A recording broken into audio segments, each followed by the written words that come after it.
Hi there, I'm Jack Kelly with the UW-Madison Center for Journalism Ethics. Thanks for checking out our education toolkit for local journalists. Today in our expert Q&A, I talked to Professor Mara Tieken of Bates College in Maine. Professor Tieken is an expert on rural education and life in rural America. In our conversation, she shares some important information that journalists should keep in mind when they're covering stories about rural education.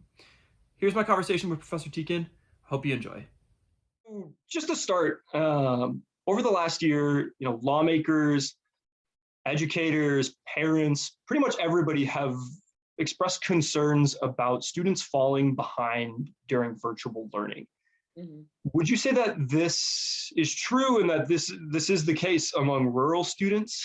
And what have been the biggest obstacles to virtual learning, and what have been the biggest obstacles to learning for or for rural students, kind of over the last year as we've navigated this pandemic? Yeah, I mean, I think you've nailed one of the biggest issues for learning in general for rural students right now, which is connectivity. And so we know that a larger proportion of rural students don't have internet at home, don't have access to a reliable connection, or even don't have devices, even if they have the internet at home. And so this means that whenever, if a school is still in a complete remote format, or if they're doing some sort of hybrid learning, or if a student just needs to be virtual for a period of quarantine or whatever, their access to any kind of learning opportunities then can be really compromised. So that's been one of the largest concerns in terms of the pandemic. I think overall the numbers suggest that more rural students or more rural schools have gone back in person than have suburban and urban schools.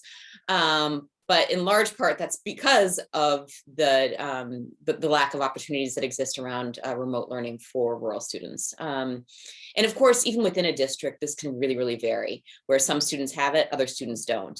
And so this can put a lot of pressure on teachers and administrators to be really innovative in trying to think about how they're actually meeting the learning needs of all the students. I'm not aware yet of any, I mean, there has been some research showing learning loss across the board for students during the pandemic. And we know that this has disproportionately hit low-income students and students of color.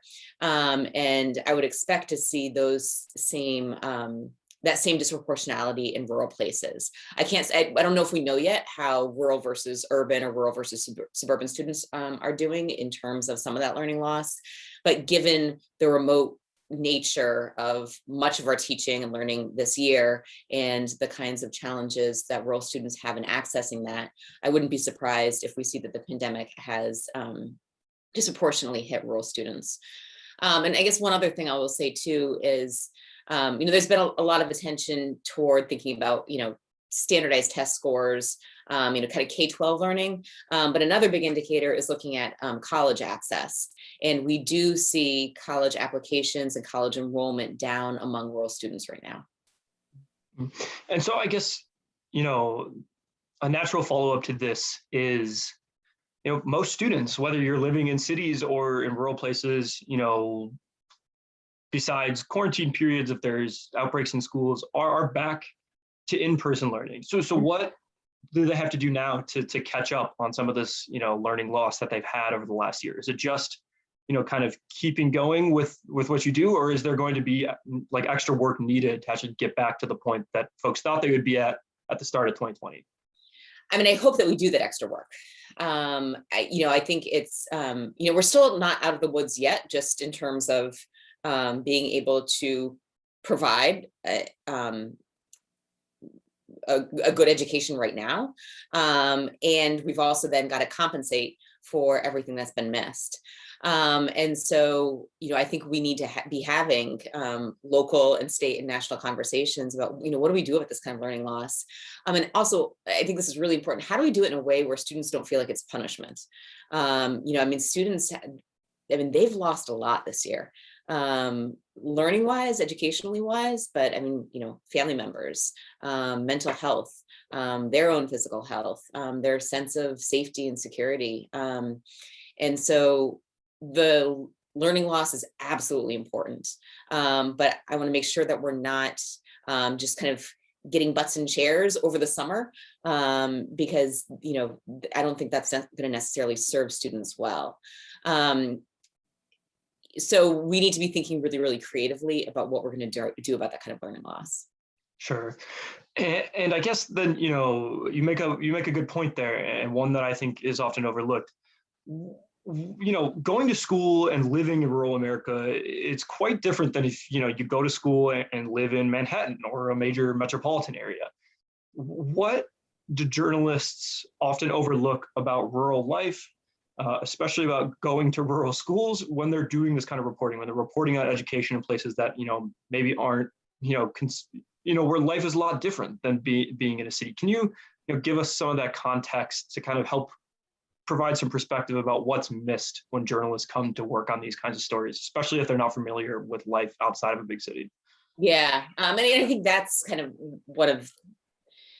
that's one of the most important points, that many journalists are based in cities, and so they bring that kind of perspective to their work elsewhere, maybe some of the same assumption of bias.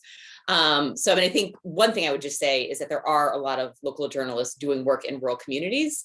And so the extent to which we can have larger news organizations supporting local journalism, and vice versa, I think that that's super important. But some of the contextual pieces that I think get missed. One is that, and this is probably true in urban areas as well, but I think it is even more important in rural areas. Schools are important for the education they provide to the 9 million rural students we have. But they're also important for the communities surrounding the school. Rural schools support communities economically, culturally, politically, socially. They are a community center. And in urban areas, there are all kinds of other institutions that play a lot of these roles as well. In rural areas, it's often just the school. And so that sort of, it often feels to me like the school is kind of the center of gravity in a rural community. And so I think just knowing that becomes really important, because it's not just a conversation about education, although it certainly is, and that's important. It's also a conversation about all these other kinds of functions that schools play as well. So I think that's important for journalists to keep in mind, and to be thinking about schools holistically, and the ways in which they matter for the entire community surrounding the school. I think another important piece that often gets overlooked is,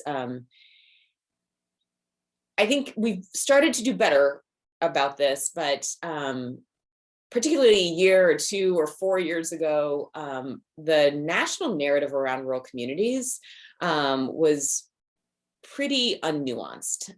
It suggested that rural communities were all the same.